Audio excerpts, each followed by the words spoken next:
Okay, with materials handled this way, there's a huge range of material qualities that you can get. But are we going to be satisfied with just like a one color material, basically? No. It's actually it's pretty beautiful and intuitive once you actually get to painting the colors in a freehand way on the model and even textures onto the model. But you have to jump through a couple of hoops to get there. So I just want to cover the texture painting workspace. I actually have that up here. I'm not ready to go there yet, unfortunately, because as you start out, you'll have nothing. I was just playing with this before, so you're going to start out, you're going to not be able to really get to your texture painting at first. So I start with my layout mode, and let's see what I'm going to do. When you actually want to, instead of your base color, have an image to act as a texture that sort of maps to your form, you're going to actually go over, just like I did for the background in a way. Instead of having a base color, I'm going to go to this little circle. Not so intuitive, is it? I'm going to click on the circle, and I have all these other different kinds of inputs and texture properties that I can choose. Brick texture, what does that look like? Whoa, that's kind of cool. And it's also like transparent. Amazing. I don't want that. I want image texture. There's a lot of nice presets. Okay, so the image texture, you're not quite ready yet, because what you've done is you've said, I want to use an image. You can either go and open an external file, but for our purposes, we're going to create a new texture. We call it face, and by default, it starts off a color. I'm going to start off a different. Can I change that right now? Yeah. Start off a different color. We'll just start like a something orange. Okay, something like that. And I'm going to say yes. And you can assign you typically want like a square image ish. We can just leave it at the default. And there's a whole lot of insight that can be brought to bear on this following other people's tutorials as well. So we have this thing connected to this kind of new image that we've created, and that will exist separately from the Blender file, and we'll have to save that image as we move forward. But right now we cannot yet. We're ultimately going to go in here, and we cannot yet paint onto our image. I'm going to try, and it's going to say, no, can't do it.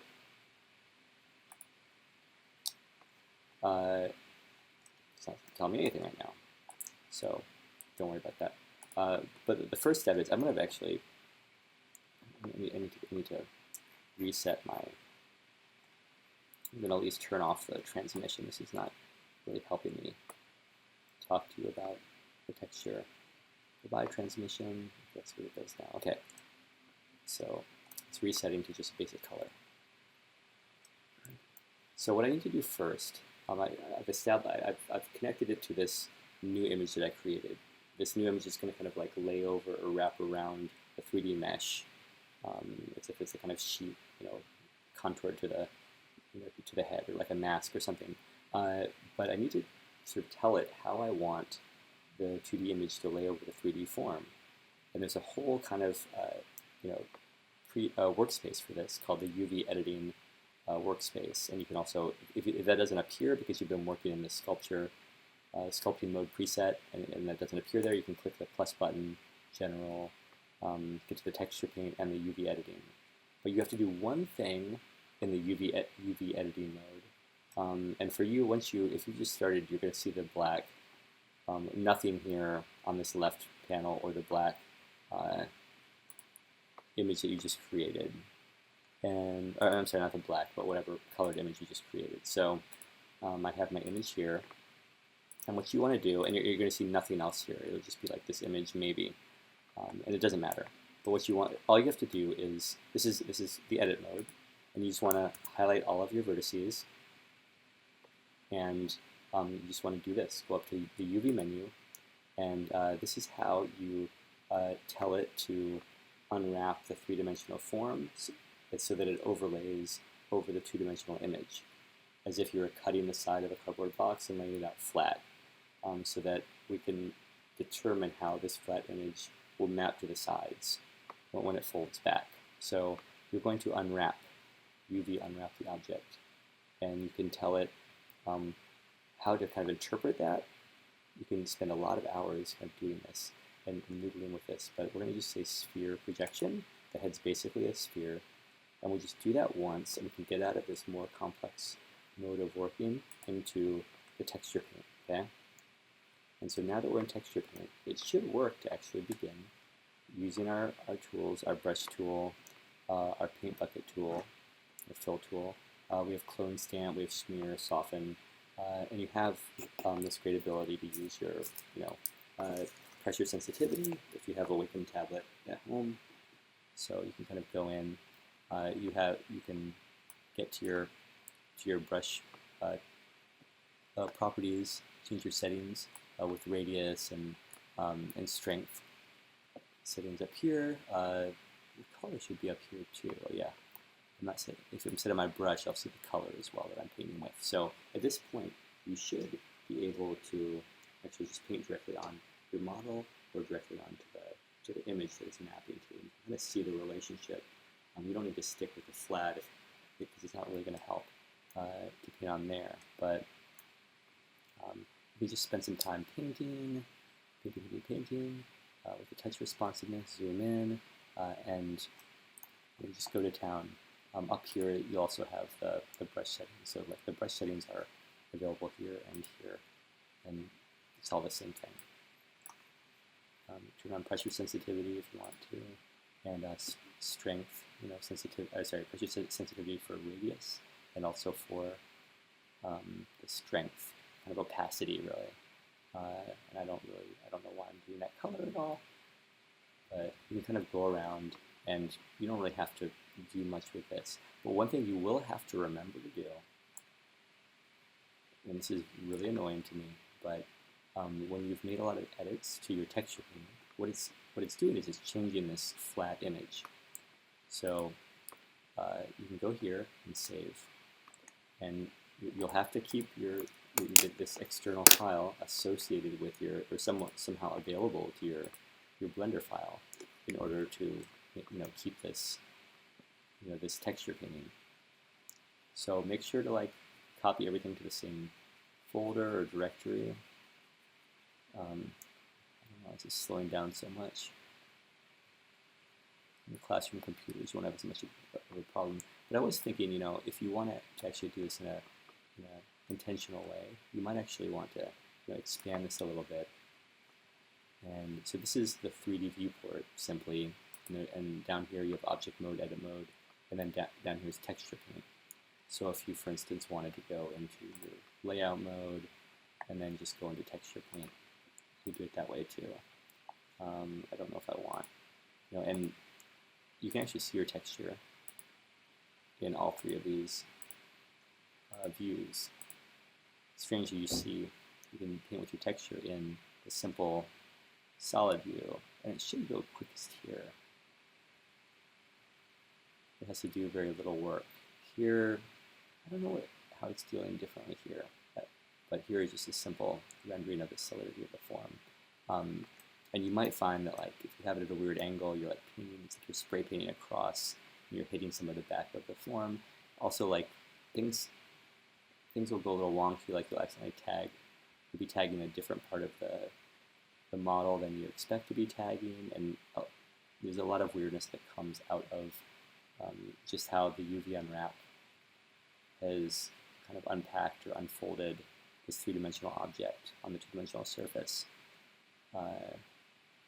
So just something to work with as you develop kind of conversance in this platform. And I'm painting a clown at this point, but certain things you can focus on. You can kind of, we tend to get a little redder around the lips and around the edges of the ears and around the tip of the nose.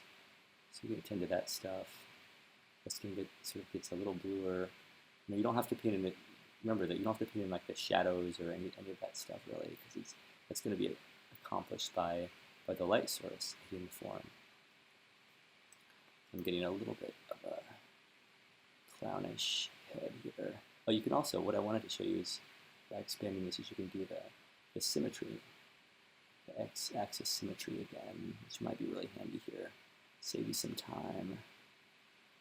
And doesn't have to be perfect, doesn't have to be totally clean. Maybe I'll soften the redness of that up a little bit. Get the lips a little, so that looks like a bloody nose victim. A little bit more redness in the lips, not too pink. You see how I'm tagging the bottom of the mouth. It's a UV unwrapping problem.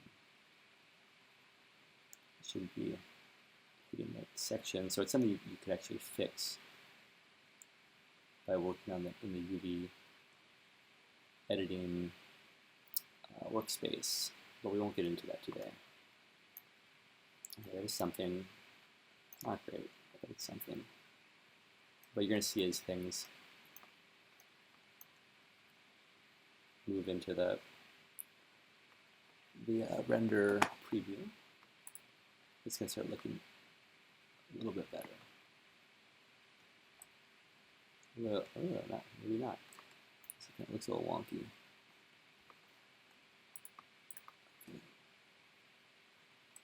Turn down the lighting. Ooh, it looks really weird on that side. Not so good. But keep working on it. How's it look in cycles? This will look better, right? So keep painting. You can even, oh, I didn't seem to really deal with that weird red patch. Okay.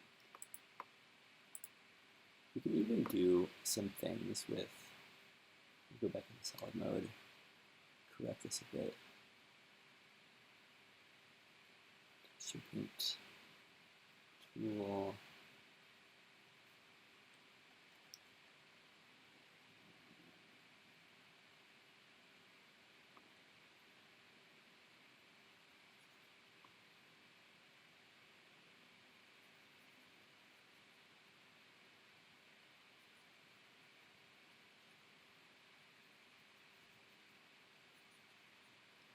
Make sure it's just left well enough alone.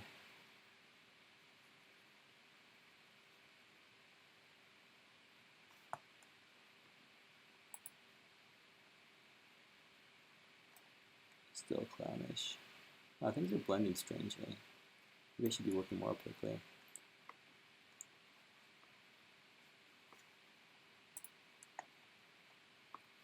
Let's go opaque.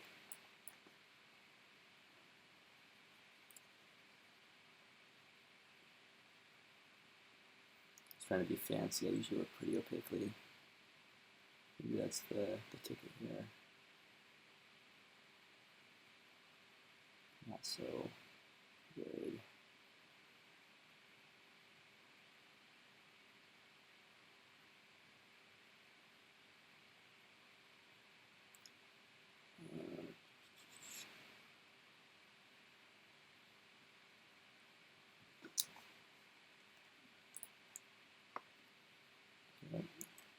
Take time to blend things down a little bit.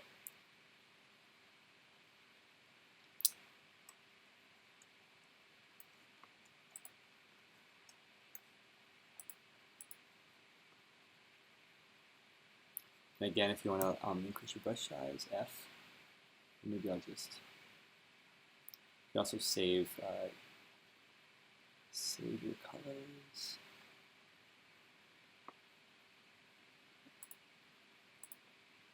You can add colors to that kind of thing. Very handy. Brush gets too big, it starts to drag. So I'm not going to try to do that.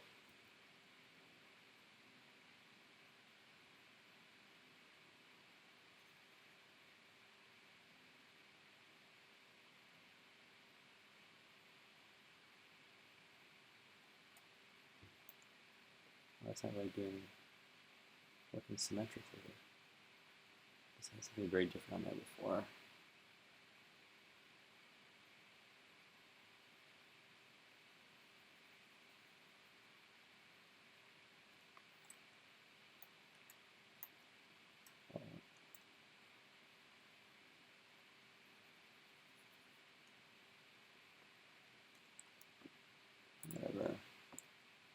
So I can always just go back here and just be simple.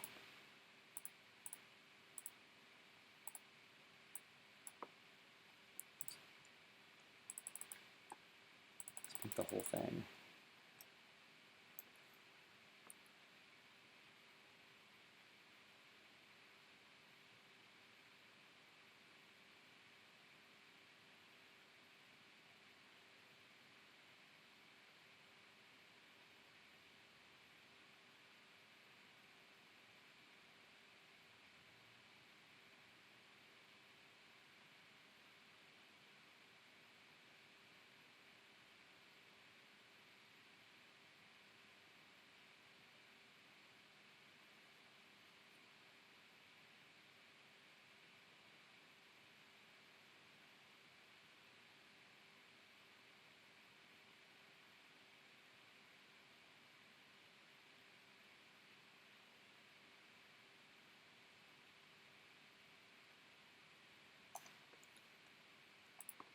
A little bit of strafing on the spray paint there. Okay, whatever. So you can play around with that. A bit of red in the cheek, maybe.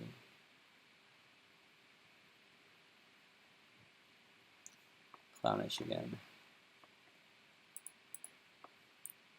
You can soften that kind of thing. Obviously, it's going to go slower when I'm in my render preview mode painting.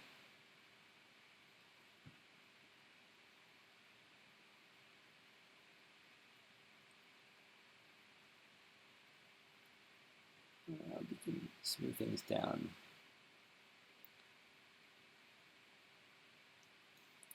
Okay, so you can also do textures. And here's the texture properties here. You can create textures out of any image too. It's pretty amazing. But so I create a new texture brush. I can also just set it up as one of the simple textural presets, like clouds.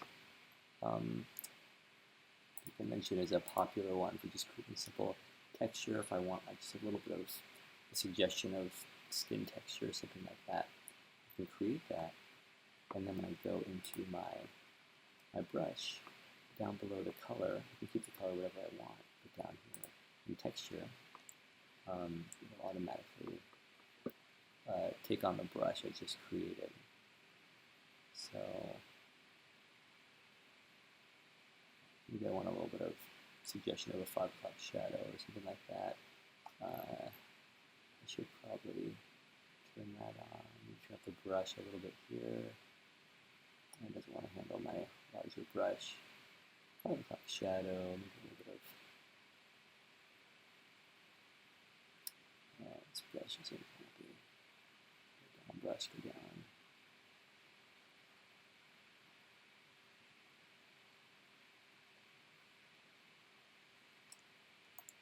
That last move up my Ike. And I'm still on symmetry. Oops. So I should be seeing on the other side. Anyway, I'm going to leave that off for now. And you can see down here, it actually is this texture coming in.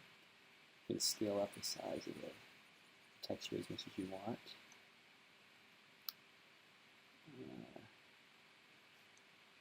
Scale up. Size. And see when it renders, it should look just like a simple. You see that texture there. Clouds are good for skin texture, that sort of thing. And I can actually get the texture to blend differently. I find there's probably a number of ways to do this, but you can actually set up a texture that to kind of conform to underlying subsurface color. So if I turn on my subsurface scattering, it's going to affect how this underlying stuff blends. So the darks in that texture are going to be they're going to blend down to that kind of magenta. So you don't have to do too much painting. There's a lot of messiness here. But that's how I look.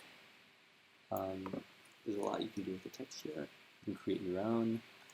in terms of creating textural images, a black and white image is good, grayscale, and the higher the contrast between lights and darks, the better the sort of texture is, and you play around with that. You can map a whole texture to the surface. If you wanted to download a fish, let's see what happens. Fish scale. So a lot of places you can download these textures, but you can even begin something like this.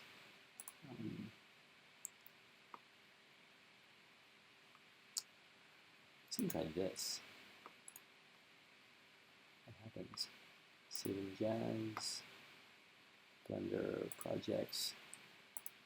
Typically, the higher the contrast, the better. I wonder what that will look like. Or maybe that's a good one. Let's try that. You can take your own photos to use as textures. Let's see.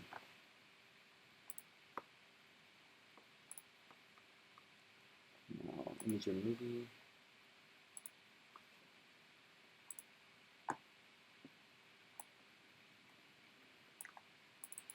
What's that going to look like? The contrast might not be high enough. Let's see. If I wanted to be like a. Let's see.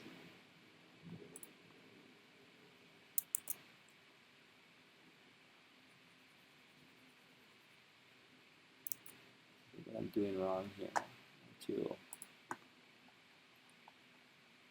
turn down this.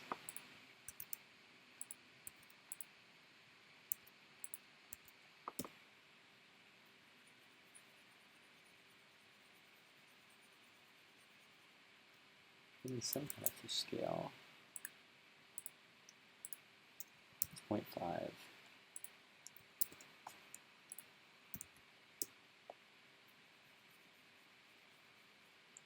I also have this random. It's on random, right?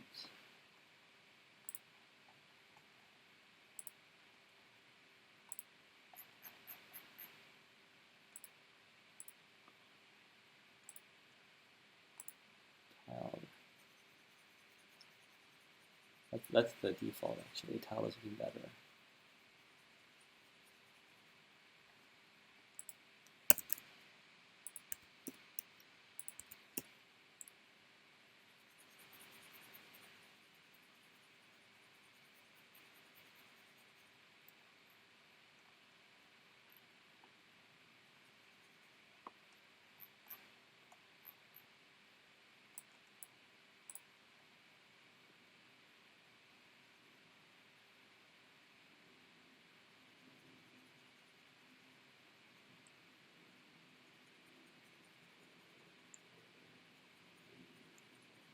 Be a fish or a lizard if I turn the size up.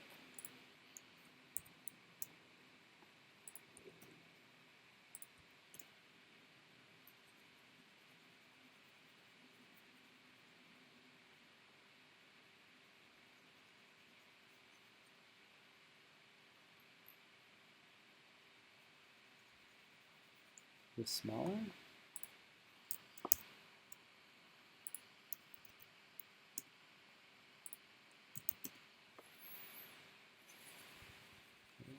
That's the right direction.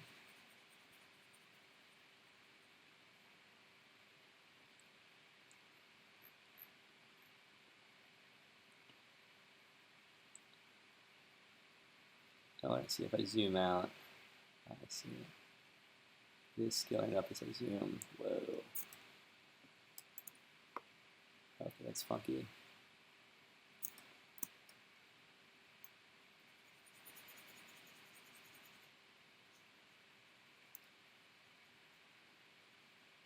And the maps to the kind of orientation I have on the form, right? So it's moving.